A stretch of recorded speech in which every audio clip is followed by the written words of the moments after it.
Assalamualaikum. Nah, ini video saono. Jadi ada beberapa yang belum paham cara rakit kayak SMP SHB.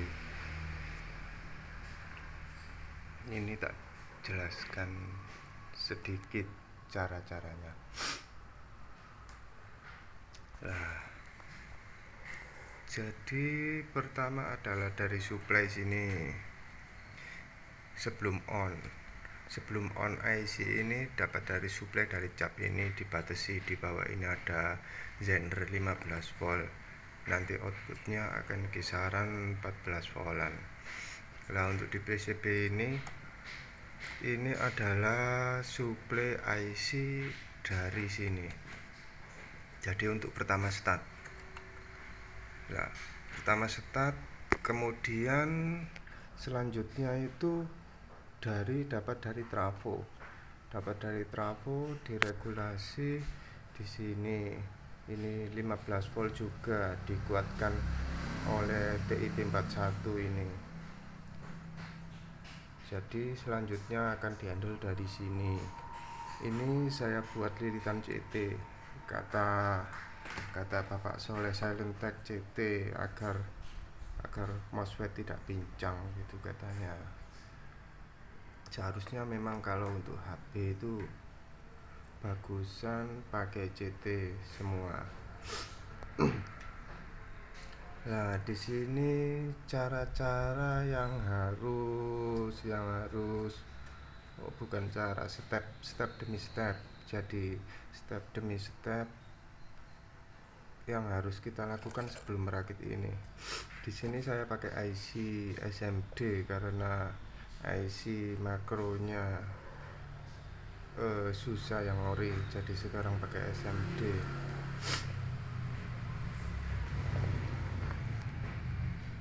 Langsung saja. Jadi pertama rakit adalah ini.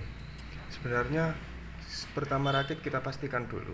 Kita rakit sebelah sini sampai sini dan sini. Ini adalah relay ini disuplai juga dari sini. Jadi kita pastikan dulu. Pertama kita seri bolam 100 watt nyala. Kita coba hidupkan. Nah, di sini itu nanti harus ada kisaran 14 volt. Nah, kalau sudah ada kisaran 14 volt, baru kita rakit si daerah ini kita rakit, kita pasang dioda, dan kita pastikan ada frekuensi di sini. Di sini 4R7 sengaja nggak tak pasang, nanti untuk ngecek pakai AVO. Untuk ngecek pakai AVO apa ya, frekuensinya dari sini. Sebentar.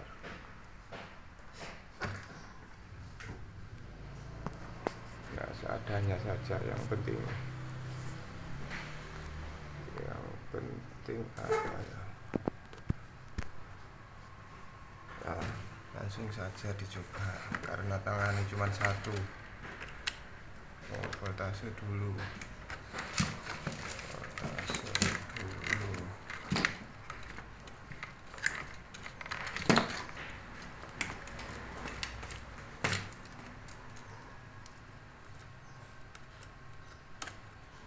Nah, kita seri bolam. Nah, coba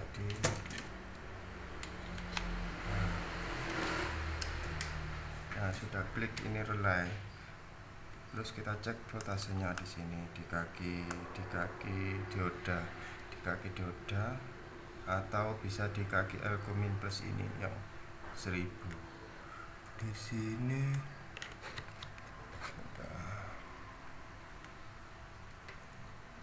di sini terbaca 16,91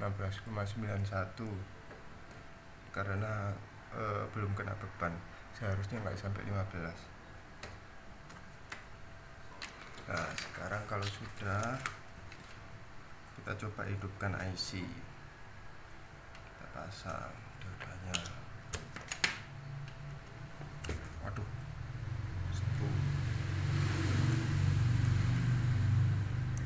kita pasang.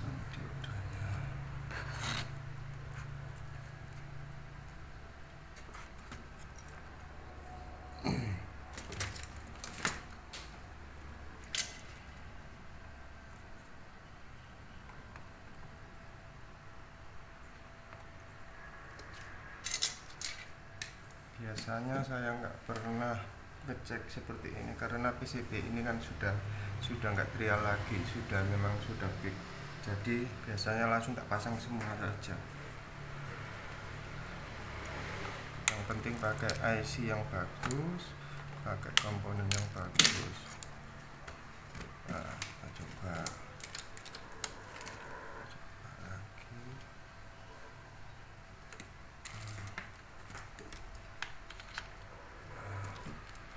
Sekarang kita cek nanti kelihatan enggak ini abunya enggak kelihatan. Nah, kita cek frekuensi kita ambil yang ini adalah min di kaki out A dan out B ini ada kisaran berapa, 57 out A dan out B. Oke, selanjutnya kita pasang 4R7 ini, nanti kita cek di sini.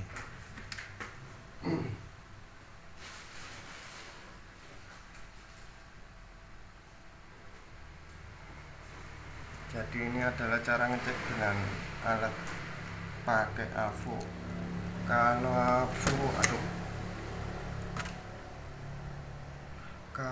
AVO apa itu?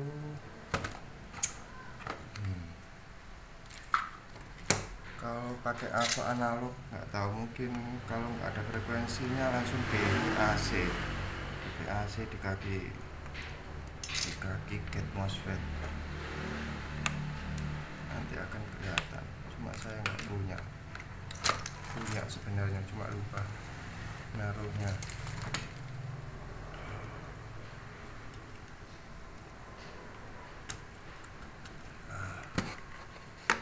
Tumpangkan sini, ini pakai frekuensi.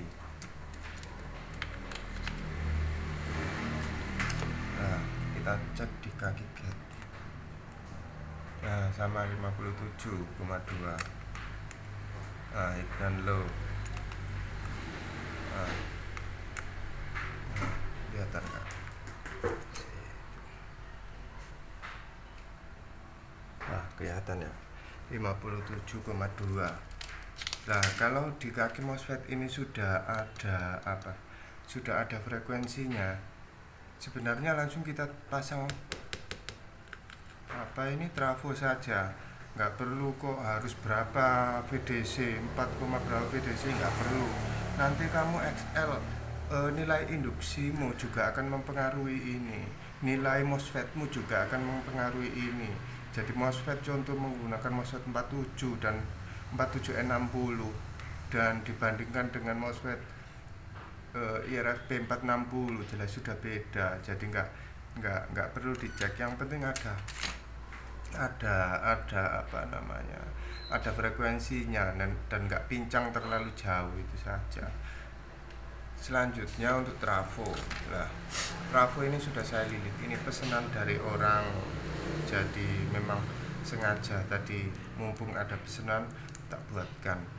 Ini 65 CT. Nah, bagi teman-teman yang belum pernah merakit, jangan merakit voltase tinggi dulu. Jadi 65, 75 gitu saja dulu.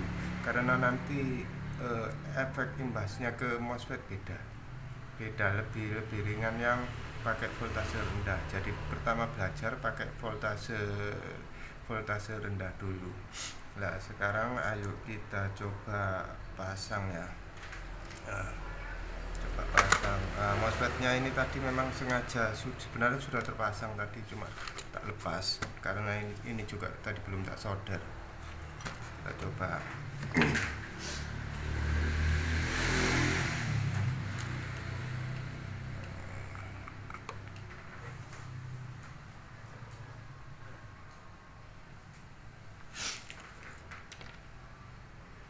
Jadi karena bukan YouTuber, jadi kamera seadanya, tempat seadanya, dan semoga saja bermanfaat. Jadi jangan kok seperti saya dan seperti penjual lain seperti CKM juga sama saja, membuat apa PCB itu juga sudah di trial. Jadi apakah ada yang salah atau tidak? Kalau saya biasanya walaupun ada yang salah tetap tak jual, tapi ya itu saya tulis di apa namanya, saya tulis di keterangan deskripsi. Jadi ini harus ini. Jadi jangan kok nanti kamu anda ngerakit terus kok nggak bisa, terus nyalakan PCB-nya, coba dijamper sini, ojo koyok profesor talah si. Jadi yang dijual ini juga nggak kok niat jebak orang, enggak. Seperti saya, seperti CKM dan yang lain juga yang jual PCB juga, mereka nggak mungkin niat jebak orang, yang nggak mungkin.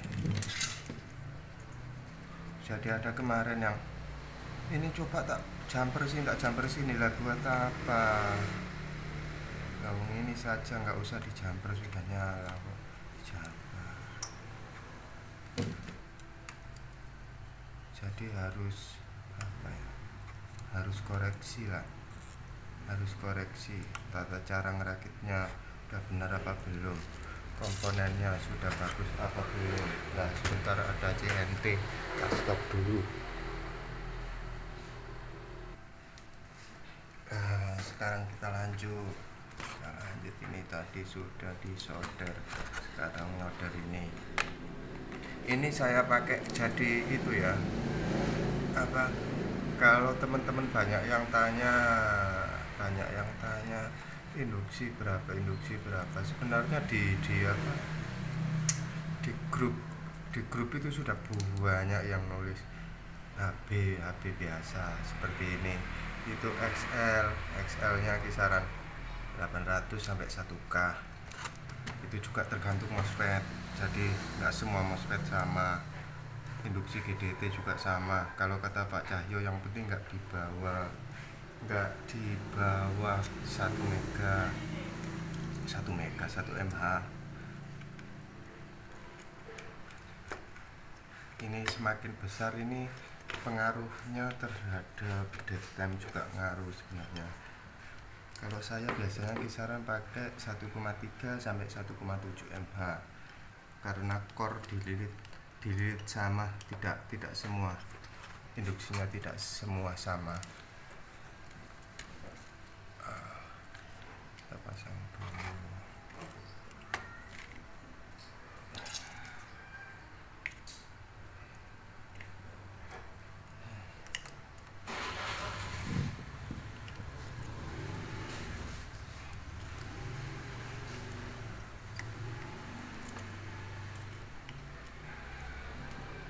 Kalau tanya ini pakai MOSFET apa, ini MOSFET jarang yang punya. Memang apa, bukan pengen beda, cuma kemarin karena punya stok banyak, saran 800-an, sekarang tinggal sedikit, jadi memang sengaja nggak tak jual untuk produksi sendiri. Sebenarnya kalau pertama kali belajar yang paling bagus MOSFET seperti 460 gitu saja, nggak perlu kok pengen daya tinggi dulu. Yang penting normal dulu dipakai, aman. Dan juga itu lot, jangan patokan lot. Jadi di lot dapat 25 ampere, ngomongnya SMPS 25 ampere.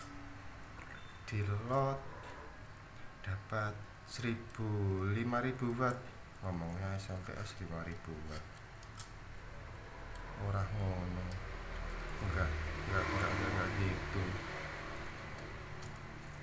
MOSFETmu ini punya kemampuan, nek di lot sebentar ya nggak apa-apa. Ibarat orang kecunyuk solder betul sedikit ya nggak apa-apa, tapi kalau lama ya jerit. Untuk trafo juga kan punya kemampuan. Kalau kita belajar gulung trafo besi perhitungannya memang pertama daya. Jadi daya segini itu harus pakai koker sebesar ini dengan lempengan besi itu, kern sebesar ini. Jadi sudah ada perhitungannya seperti ini, kemampuannya berapa, EE55 kemampuannya berapa. Jadi sudah tahu. Yang penting ini jadi input semakin besar, kemampuannya juga akan bertambah. Input semakin kecil, kemampuannya juga akan semakin kecil. Contohnya apa? Sebenarnya enggak gimana ya? Coba belajar itu dulu. Apa cara gulung trafo besi? Cara menghitungnya. Jadi mulai dari 220 VAC. Terus nanti 110 VAC. Itu untuk mendapatkan daya yang sama. Itu current itu sudah berbeda. Jadi memang sama, ini juga gitu. Cuma ini mainnya di frek tinggi, untuk current besi main di frek rendah. Ya, seperti itu saja. Terus ya ini tadi cara menghitung jumlah lilitan output, ini juga banyak yang nggak tahu. Bentar. Iya ini.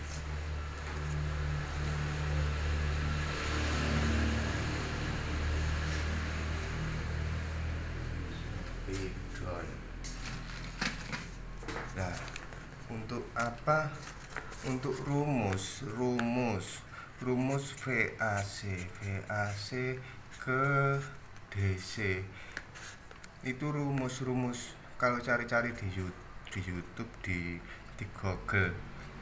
Itu VAC dikali 1,4. Ini sudah patokan 1,4 ini. Cuma dioda kalau kita pakai bekas biasanya itu, kalau aku hitung-hitung itu kisaran 1,36. Kalau pakai baru itu ada yang 1,37, ada yang 1,39. Jadi tiap merek juga beda-beda. Jadi contohnya kalau kita trafo besi 65 VAC. Nah, untuk menjadi DC juga dikalikan ini, dari rumus ini sama. Ini juga sama, dari 220 VAC dikali ini juga sama, nanti jadinya di primer ini. Nah, jadi seperti itu. Kalau biasanya itu aku menggunakan perhitungan itu antara ini nggak apa-apa, selisihnya nanti sedikit. Jadi untuk FB biasanya kisaran 300 volt DC. Untuk ini untuk menghitung primernya. Untuk HB biasanya 150-an DC. Nah, terus untuk cara ngitungnya ya 150 ini. Oh ya, ini bila diinput kisaran 220 VAC ya. Nah, untuk cara menghitungnya, kalau ini tadi berapa ini? 65 berarti 150 dibagi, aku tadi pakai 21 lilit primer. 21 lilit primer dapat berapa tadi? Nggak tahu. Pokoknya nanti hitung sendiri. 150 dikali 21, sekundernya saya pakai 9, nanti kisaran 64, lah. Nah, jadi seperti itu. Untuk ekstranya juga sama. Jadi dari sini hasil ini dikali ini tadi saya ekstra untuk suplai ini pakai 3 lilit. Untuk step down saya pakai 3 lilit. Untuk fan tadi saya pakai 2 lilit. Jadi itu cara menghitungnya. Jadi seumpama listrik di rumahmu 230.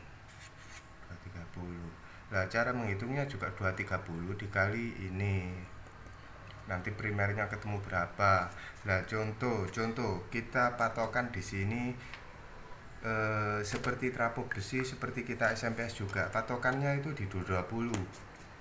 Nah, sedangkan ada orang pesan dibuat apa, listriknya berapa. Nah, itu juga harus apa ya, sebenarnya yang pesan itu yang harus tahu untuk teori semacam ini. Jadi teori apa ya, kalau ini di set di 220 keluarnya 65 VDC. Nah, seperti itu. Kalau dipakai di genset, biasanya genset orang-orang itu settingnya di 230 VAC. Itu nanti kisaran 5 volt. Jadi beda-beda, nanti ada yang turun juga turun. Nah, itu untuk perhitungannya trafo ini. Nah, sekarang sudah kita pasang semua, langsung kita coba.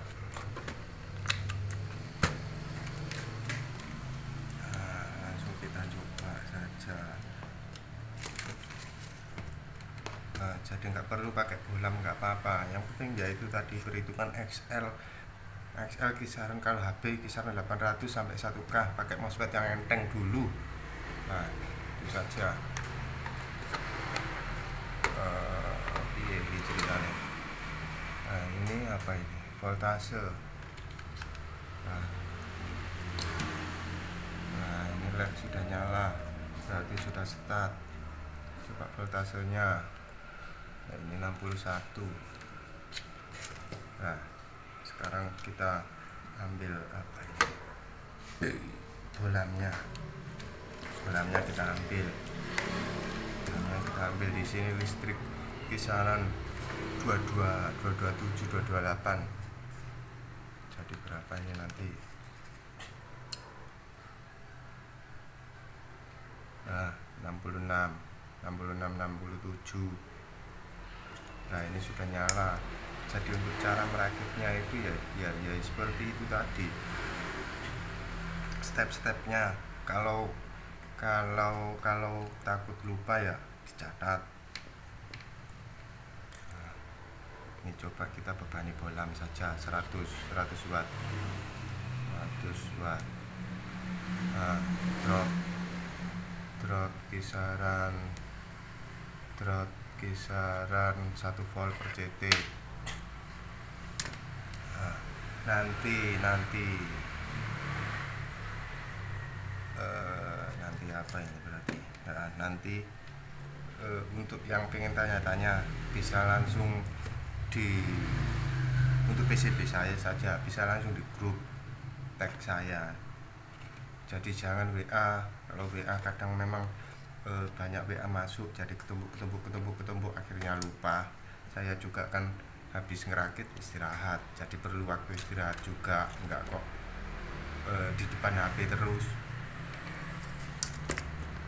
Nah, ini saja dulu. Kalau pengen tahu ngelutnya ya kapan, nggak usah dilut, pokoknya kamu ngerakit normal dulu. Ini normalnya memang segitu. Jadi untuk apabila 220 nya nggak goyang pada saat dibebani bolam 100 watt, itu memang kisaran drop antara 1 volt per CT 1,5 volt per CT, tergantung besar voltasenya juga. Kalau kamu merakit 150 DC ya beda lagi nanti dropnya. Jadi cuman itu saja stepnya tadi. Kita ulang lagi, dari sini diukur, dari sini diukur, sini diukur, baru dipasang. Jadi enggak langsung dirakit semua, langsung dicolok, nanti ada yang salah terus dijamper sini. Udah itu saja. Waalaikumsalam warahmatullahi wabarakatuh.